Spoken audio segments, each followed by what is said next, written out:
Hello, my name is Rich Howard, owner of Architectural Builder Supply. This video is to bring you a closer look at the HPC number TPT-5. This is it's a set of tweezers that is a smarter way to put back into the chambers, specifically in the Bible area of the cylinder shell, the top or driver pins. And you know, I've never used this tweezer in the past, in years, but immediately seeing it and then looking at the installation or the instructions and realizing, yeah, that's a smarter way to do that. And I'm going to talk about that. So first of all, what you get in the package is going to be the instructions and the hardware and the tool. So let's do a review of what the tool is, and then we'll talk about, you know, how you go about using it. If you are enjoying this video, please click thumbs up or like, and also please consider subscribing to our channel. Let's move on to the rest of the video. So first of all, tweezers for doing locksmithing work are similar to standard tweezers, except that standard tweezers actually don't work very well. So it'll be a small little rubber piece of elastic. It's a tiny rubber band or a piece of plastic actually that's keeping all of this restrained to each other. So first of all, a locksmithing tweezer is going to have a concave profile on the inside of the tweezer, so that when you grab the round pin tumbler, whether it be a bottom pin or maybe a larger than standard master or a driver, or you know, whatever the pins are that you're using, spool pins, mushroom pins, build-up pins, master pins, control pins, whatever you want to call them, if it's a pin tumbler, that concave feature to locksmithing tweezers are really nice. I've tried to do it with non-locksmithing tweezers. It just doesn't work really well because there's nothing to grab around the circumference of the pin tumbler. Now, the TPT-5 is going to include this smarter system, in the sense that the way that it's shown right here is used for putting driver pins or top pins back into the area above the plug, or the Bible is what it's called, that area. When you're going to do it without this sort of feature, which is probably how the majority of locksmiths do it, you'll grab, and I don't like new tweezers because there's a lot of tension on them. After you break them in, you're using these all day, and these are stiff. The tension on this is pretty strong. I like them a little bit lighter, but that concave feature allows you to grab the circumference of the in this case the top or the driver pin. You grab it in such a way that there's enough of the pins sticking below the tweezers, so that when you have your shell in your hand, you've got the plug follower installed, and now you can see I'm holding the cylinder and my finger's going to work the plug follower. You've got the pin in this hand, and that all goes in. You need to push that pin down as you're pushing the plug follower against it to hold it in place, so that you can then let go and then use it as a tool to just push the driver into the Bible, because it's under spring tension, because there's a spring in there, and then you push the plug follower forward to keep it there. And that's not difficult, but it takes a little bit of practice. The concept with this is you're going to do all of that, except that it's a little bit easier in the sense that you grab the top or the driver pin, put it in, and then you're going to use this feature to simply push it down. At that point, you're going to need to take the plug follower and bring it in, but as soon as you bring it in, it's going to hit the face of the tool, allowing you to remove the tool. That's fine, you can take it out, because the plug follower is now far enough over the chamber hole in order to keep, and it will keep the driver or top pin in the chamber. Okay, and then you just repeat the process. So this action of being able to push this down is what makes this a tool that may be worth something considering, that you may have. In the locksmithing world, from what I found, there are tweezer people and then there are non-tweezer people. That refers to how you load plugs. You are always a tweezer person when you're trying to put the driver pins back into the shell, into the housing or the shell, always. The loading portion can be removed so that it can just be a standard tweezer, okay, that you'll use. You can put that loading portion right back in. You can tighten that down. You'll need to get that dimension correct. You want it just shy. Yeah, just like I have it, just shy. That should work out really well for you. Okay. This client, who is a distributor actually of commercial doors, frames, and hardware, I know that. They are clearly doing locksmithing work in-house. Very typical. We're distributors of doors, frames, and builders hardware, and we do locksmithing work in-house. But this is a neat little tool. Now, the installation instructions are included. I wouldn't say that they're tedious to go through, but with all things that are locksmithing related in terms of support documentation or just good old-fashioned manuals or encyclopedic reference works, you want to read them at least once, because you will realize that there's something there to learn, even though you may have done this for decades, as I have. This document is written by someone who has experience in the field, and every person that you talk to in the world of locksmithing will have a slightly different approach, and I find that you can always glean something of value out of every conversation when you're speaking to someone else who's doing the same work you're doing, and you learn by what works better for them. So I've explained how this works. You might think I don't need to read this. It's helpful to kind of read it. And the next part of this video is going to be a read of this.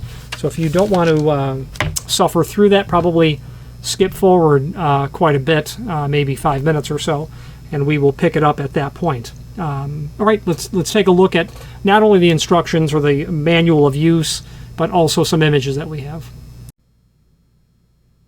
If you've not hit subscribe yet, we would very much appreciate if you did, and hopefully you're enjoying this video. Now, let's get back to it. Here is the tool that is in our site. Let's take a closer look at the extended description. The Tumbler tweezers with pin pushing attachment makes it easier to load top pins into a cylinder. While a top pin is held in place, use your forefinger to push the attachment down to set the pin into the chamber. The pin loading wire is easily removable, making this ideal for loading bottom pins as well. Indeed, there's an image on the manufacturer's page that you can look at showing the concave nature of the end of the tweezer, which you can kind of see here. And by the time you're seeing this video, that image will be added to our page. Now, some images. There's exactly what you're going to get when you order this. That's the business end of what's in there.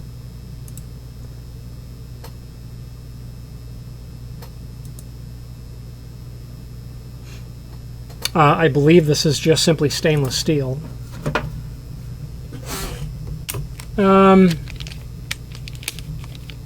It might be, but it's magnetic, which is not unusual. Stainless does pick up magnetic properties when it's worked.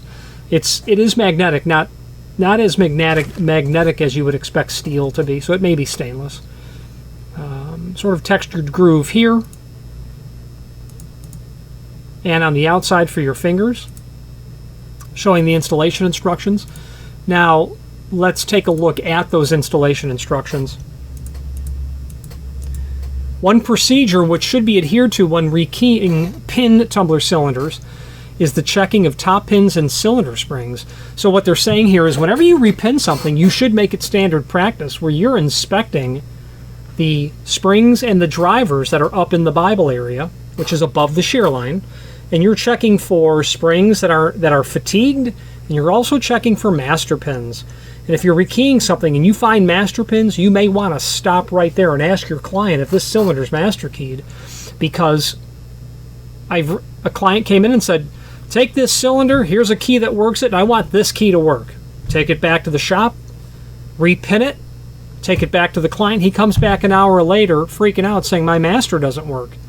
And I said to him, well, you didn't tell me you needed the master to work. And the client will look at you as if you're learning disabled. people actually think locksmiths are magical wizards that know this stuff. The error that I made very early in my career, I didn't check the top pins. He came back and said, yeah, I need the master key to work. And I said, well, okay, I understand. Give me your master key. And then I went back to the bench and made sure the new change key and the master key both worked, which was no problem. At that point, I inspected all the driver pins. I pulled out all the existing masters, dumped those, and started fresh. But the first time that I went through that, when I repinned the cylinder, and unintentionally, negligently, to be honest, left those masters in there, I then created all these additional shear lines and lots of new ghost keys that would work. So that was not a good thing. So some people will just dump the Bible or the top pin part of the chamber completely and start from scratch.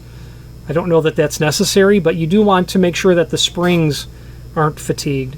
Cylinder springs may have lost their tension, or top pins that are stuck in the top chamber are surely going to be a cause for future trouble. The inspection of cylinder springs and top pins and the replacement of them is necessary, if necessary, will be made easier through the use of this special tweezers. After the core has been removed from the cylinder body and the top pins are held in place with the follower, slowly retract the follower towards the rear, stopping as the follower tip clears each pin chamber. Normally, only a top pin will pop out of each chamber, followed by the cylinder spring. I do that exactly, except I don't go from front to back. I will do the first 2 or 3, and then I'll turn the cylinder around and do I'll do chambers 1, 2, and 3, and then I'll do chambers by turning the cylinder around 5 and 4, or 6, 5, and 4, because it's easier when you're dealing with being inside of the plug area to a shallower extent.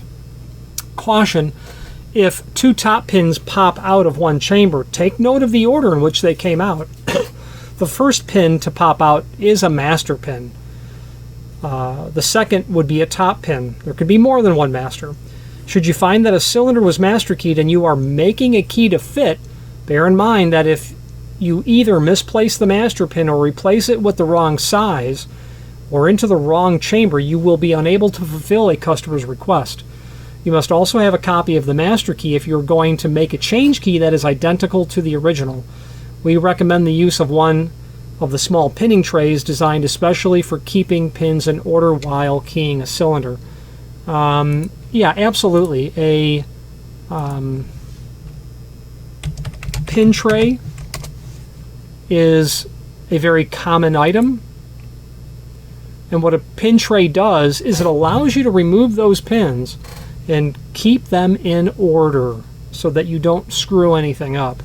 Have you ever been placing them on your workbench to have somebody come by and stumble into the workbench, or you moved too quickly and you've rearranged the pins or knocked them around? This helps prevent that. Okay. Alright, so here we are. These words of caution will probably not apply to the bulk of cylinders that will be worked on. Simple requests for combination changes, rekeying to the same key, or taking a master keyed cylinder off of the master key naturally do not require special attention to hidden master pins. Awareness of the possibility of their presence and how it applies to the job at hand may keep the novice as well as the accomplished locksmith out of some embarrassing situations. Meaning, you don't want to go back to the client and say, hey, guess what? You need to drive 30 miles to get that master key because I lost some pins. After each of the top pin chambers have been emptied, the cylinder should be flushed with a non-gumming solvent and then allowed to dry. Yeah, if you're going to clean everything, you should be cleaning everything. But you'll want to do it in accordance with the manufacturer's guidelines for what to use. They're not all the same, especially when it comes to lubricant.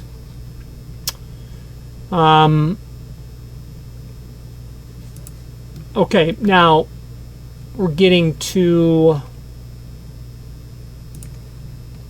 select the proper length top pin to go into each of the chambers. Now, What that means is there are different length driver pins that are used based on the pin stack total.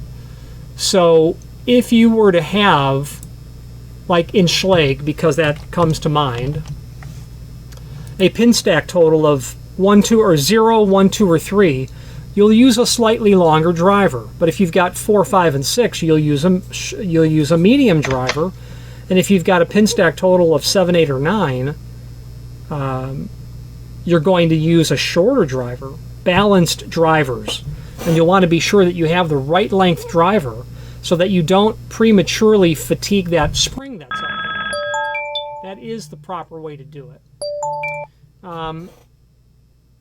Generally, most manufacturers will use 3 different lengths. Proper selection will assure uniform spring pin tension in all chambers. Long bottom pins should be matched up with short top pins. Short bottom pins should be matched up with long top pins. Intermediate length bottom pins use intermediate length top pins. See pin combination chart on previous page. There is no pin combination chart. You would get that from your manufacturer, no doubt. Place the follower back into the cylinder body until the tip is just to the rear of the number 3 top pin chamber. Put a fresh cylinder spring into the chamber, grasp a new top pin with the grooved tip of the tweezers as shown in figure 1. Both ends of a top pin are of the same shape, so it can be placed into the chamber either end first. That's normal when you're dealing with just standard straight driver or top pins. Not so much if you have a mushroom style pin. Spool pins are the same, I think, from either end, but mushroom style are not. You'll want to install those according to the manufacturer's guidelines. Start the top pin into its chamber by compressing the cylinder spring with the end of the top pin, while at the same time pushing downward with the index finger on the pin loading wire of the tweezers until it is completely in the chamber as shown in figure 2.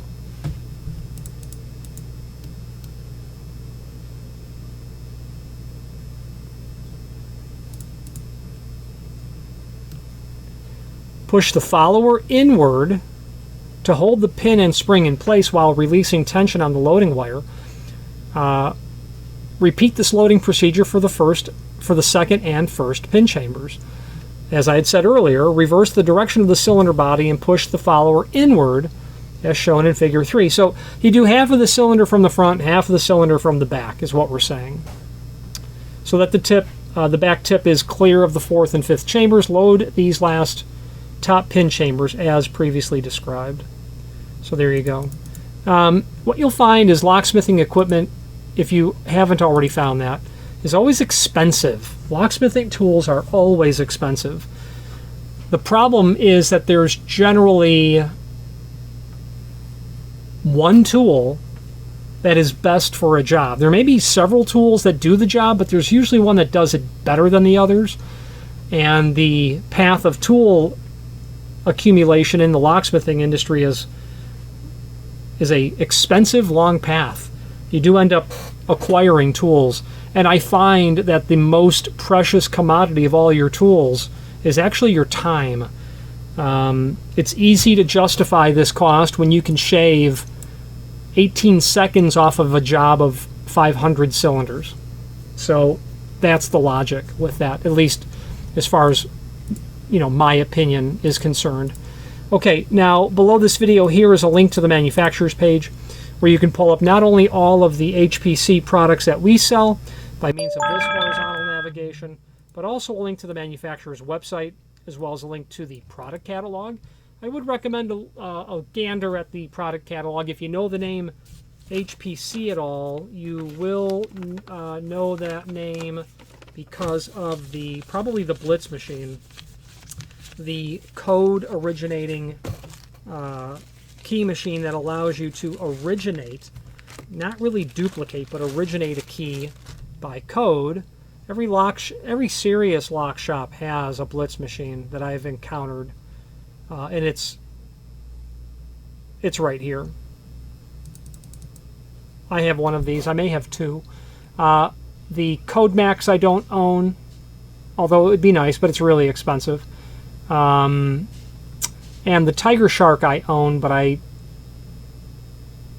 don't have a lot of experience using it, so I won't comment about that.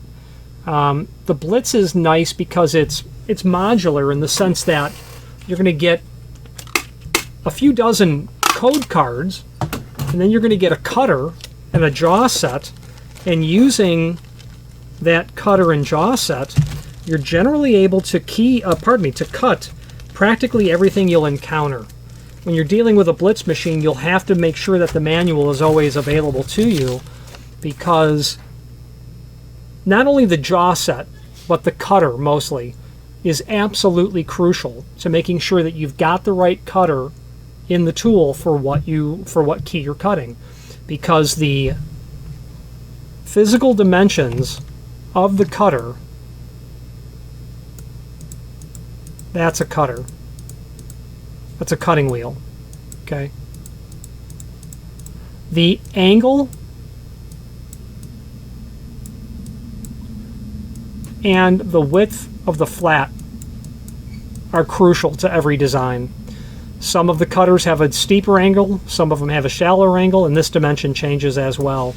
The manual for the Blitz machine will literally tell you the part number for the cutter that you'll need, and they're available in high-speed steel and sometimes in carbide as well. Carbide is usually 3 times the cost, approximately, but I usually won't even consider high-speed steel when a carbide is available. You don't want to have to worry about your cutter after a few thousand keys. The punch machine, the 1200 PCH, I own one of these. I don't use it. I use the Blue Punch by ProLock, which every lock shop has as well. Nothing against this PCA, the 1200 PCH. Just the Blue Punch is the one that I use. The point of this catalog also is that there is a tremendous amount of locksmithing related tools in here as I scroll through, but also security hardware as well.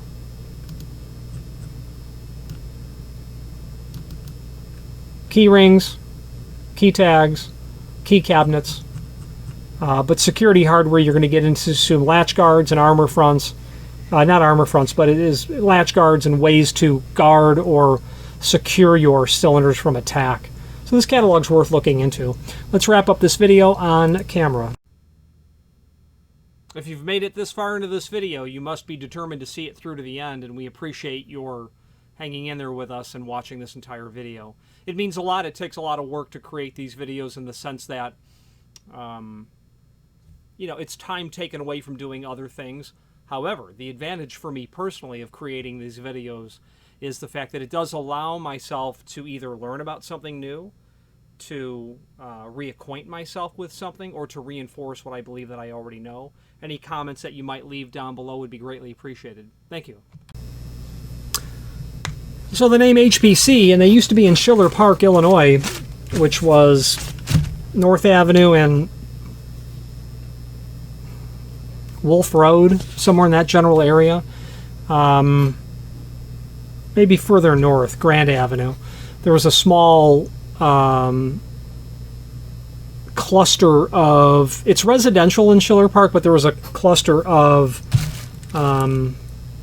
it doesn't say Schiller Park anymore, of industrial in there as well. Franklin Park, basically next door, is where Rixson was headquartered for many decades on Belmont Avenue. I drove past that building countless times.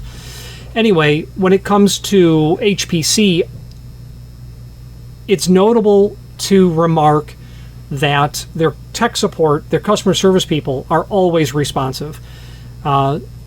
True, I may need to ask the question more than once, maybe, whatever, they didn't get the email, but they always respond. They're always extremely good about helping you determine what you need to solve that particular job's requirements.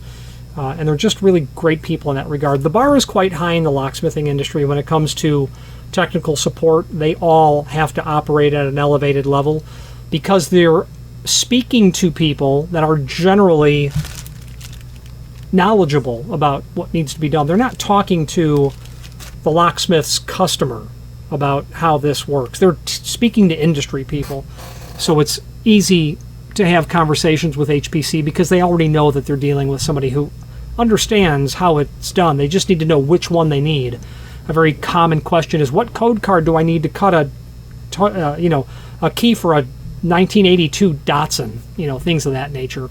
Or what cutter would I need for Corbin Pre-System 70? Things of that nature. So they do a really great job with all that stuff. I think I've sold most of the HPC line. I have lots of their tools, naturally, being in the locksmithing part of the business as well. And I wouldn't hesitate to suggest that you consider their tools. Obviously, they're key machines, and it's because they do such a good job at supporting the locksmithing industry. Any questions on the TPT-5 or any other HPC product, please feel free to reach out to us. And thank you. Again, thank you for watching, and if you've enjoyed this video, please click thumbs up, please subscribe, and maybe even send the video to someone that you know. Thank you.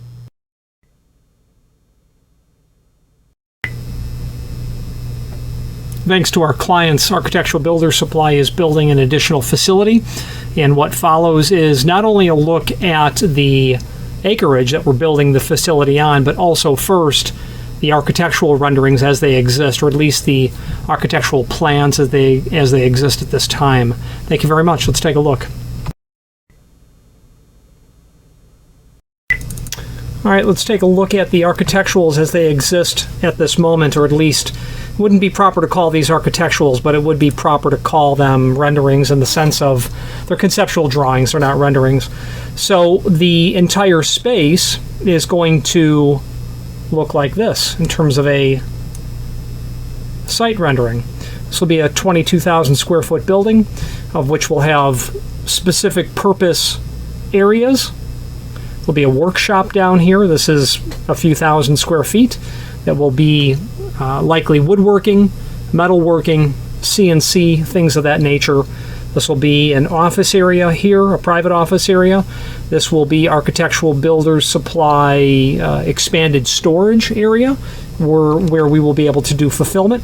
The entire space in the center is going to be all of the volume, as I call it. Large components will be able to be stored and stocked there. Machinery that's too large to fit otherwise may be put out here. Specific facility rooms, and then some recreation over here. Let's take a look at that drone footage, and thank you very much for taking a look.